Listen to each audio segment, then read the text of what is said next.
सियासत में विरोधी का विरोधी आपका दोस्त हो जाता है। उपेंद्र दत्त शुक्ला, स्वर्गीय उपेंद्र दत्त शुक्ला की पत्नी और उनके परिवार के लोगों ने कल भारतीय जनता पार्टी छोड़ करके समाजवादी पार्टी ज्वाइन की है। तो इसका क्या मतलब है?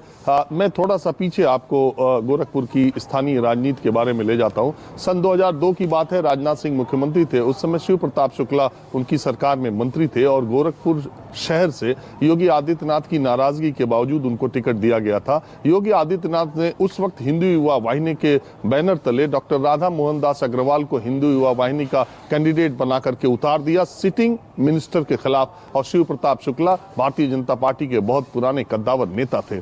उनके उतारे जाने के बाद मुझे जहां तक याद आता है 40,000 से ज्यादा वोटों से योगी के कैंडिडेट ने शिव प्रताप शुक्ला को, भारतीय जनता पार्टी के कैंडिडेट को वहां हरा दिया। 40-45,000 का मार्जिन था। तभी से एक ब्राह्मणों का तबका गोरखपुर में है जो योगी आदित्यनाथ के खिलाफ रहता है। उन ब्राह्मण का जो तबका है उसमें हरिशंकर तिवारी का नाम प्रमुख है।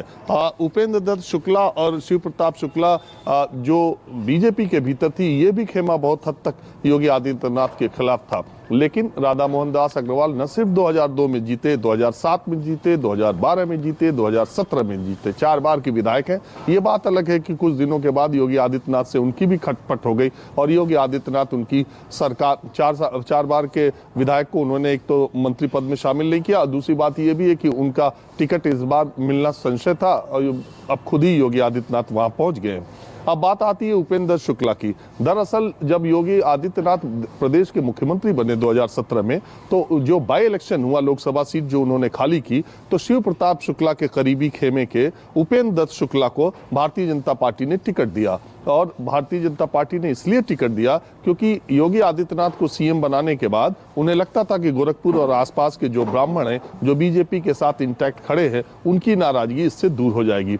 हुआ ये कि उपेंद्र शुक्ला को टिकट देने के बाद वहां पर उनके समर्थकों ने और बहुत सारे लोगों ने, मैं उस चुनाव में वहां पर गया था, ये संदेश देने की कोशिश की कि योगी आदित्यनाथ के न चाहने के बावजूद उपेंद्र दत्त शुक्ला को लोकसभा का टिकट मिला है और वो मैदान में है। और इस तरीके से जो बातें सामने आई, इसके बाद योगी आदित्यनाथ और इस खेमे में थोड़ी दूरियां बढ़ी। मुख्यमंत्री रहते हुए भी पहले ही by election, Gorakhpur by election जो है वो बीजेपी बुरी तरह हारी, उपेंद्र दत्त शुक्ला बुरी तरह हारे क्योंकि योगी आदित्यनाथ का वरदहस्त अपने उम्मीदवार पर, भारतीय जनता पार्टी के उम्मीदवार पर उस तरीके से नहीं था। 2020 में उपेंद्र शुक्ला का निधन हो गया कोरोना काल में और उनके निधन को करीब 2 साल होने को है। इसके बाद उनके परिवार से मिलने के लिए योगी आदित्यनाथ, तो आपको पता है, हर 15 दिन पर गोरखपुर जाते हैं, लेकिन उनके परिवार वालों से मिलने कभी नहीं गए। उनको एक खटास जो थी वो बनी रही दोनों तरफ से। ऐसा माना जाता है कि भारतीय जनता पार्टी में इस परिवार ने अपना कोई भविष्य नहीं देखा था। तो उपेंद्र दत्त शुक्ला, मैंने पहले भी आपको बताया कि हरिशंकर तिवारी उस इलाके के सबसे कद्दावर ब्राह्मण नेता हैं या चेहरा हैं या जो भी आप उनको कह लीजिए।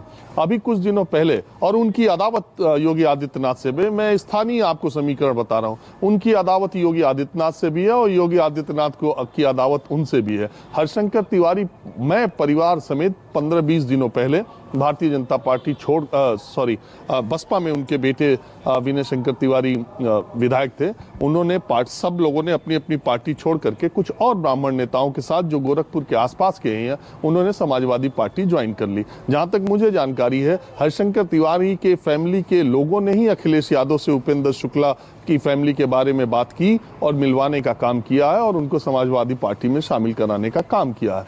और ये हरिशंकर तिवारी उस इलाके के ब्राह्मण कद्दावर नेता है। दूसरा दिलचस्प, गोरखपुर सदर सीट पर सबसे ज्यादा ब्राह्मण मतदाता है, 60,000 से ज्यादा ब्राह्मण मतदाता है। उसके बाद कायस्थों का नंबर आता है और उसके बाद अग्रवाल समुदाय का आता है।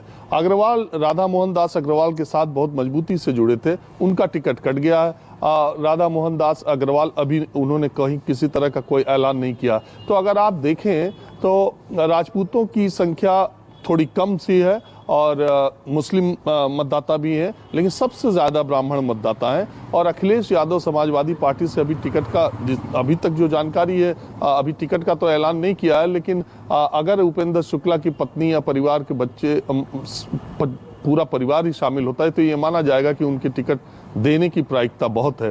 तो एक तरफ तो चंद्रशेखर आज़ाद वहां पहुंचे, हालांकि मुझे ऐसा लगता है कि चंद्रशेखर आज़ाद पश्चिम के नेता हैं और सीधे एकदम पूरब जा रहे हैं। अब उनकी पार्टी का वहां कितना जनाधार है या दलित वोटों या किस तरीके से चर्चा में रहने के लिए ज़्यादा उस सीट पर जा रहे हैं। लेकिन ये बात तो 100% सही है कि गोरखपुर शहर में योगी आदित्यनाथ का डंका बजता है। और अगर ब्राह्मण 60,000 मतदाताओं के बावजूद, ब्राह्मण बीजेपी कैंडिडेट होने के बावजूद राधा मोहन दास अग्रवाल के कंधे पर हाथ उन्होंने सिर्फ रख दिया और वो 45 हज़ार वोटों से चुनाव जीत गए थे, तभी ये पता चला था कि गोरखपुर शहर किस तरीके से योगी आदित्यनाथ का मुरीद है।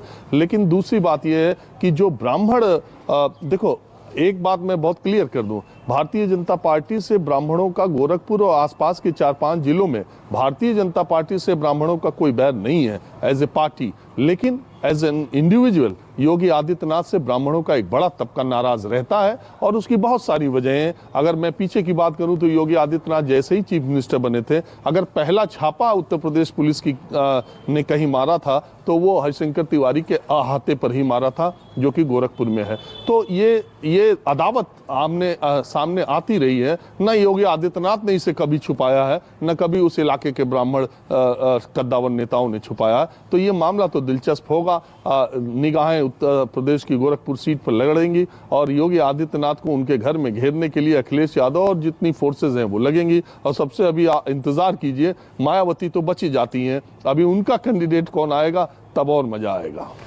राजीव, आपने बहुत बारीकी से समझाया गोरखपुर की सीट इतनी हॉट क्यों होती चली जा रही है और दिलचस्प। और इस बीच